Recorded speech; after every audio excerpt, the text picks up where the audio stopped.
século XVIII. Desde a sua chegada ao Rio Grande do Sul, a chamarrita, forma original de como era designada, foi evoluindo ao longo de gerações e no início do século XX passou a ser adotada a forma de dança de pares enlaçados. A corruptela chimarrita foi a denominação mais usual dessa dança entre os campeiros. Do Rio Grande do Sul e de Santa Catarina, a dança passou para o Paraná e para os estados de São Paulo, bem como as províncias argentinas de Corrientes e Entre Rios, onde ainda hoje são populares até o talo Huehue Marrita, no Uruguai, onde é considerada um dos ritmos de raiz mais populares. A chimarrita tem como características o bater de pés e o bater de mãos. Coreografia.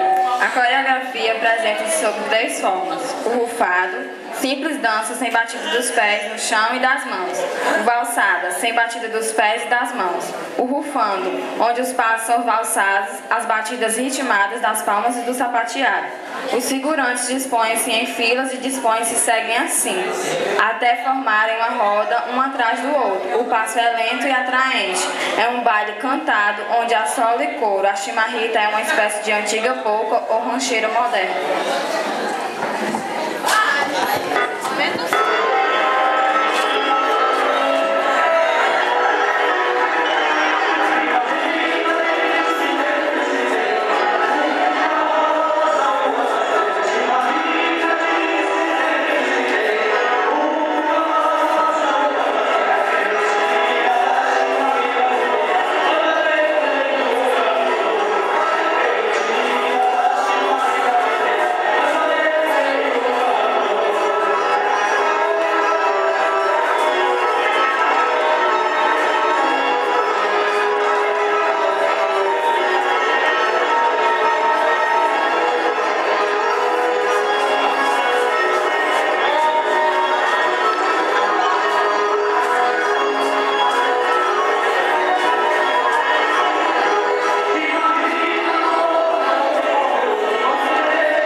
Pérola Negra, segundo C, terceiro A e terceiro B.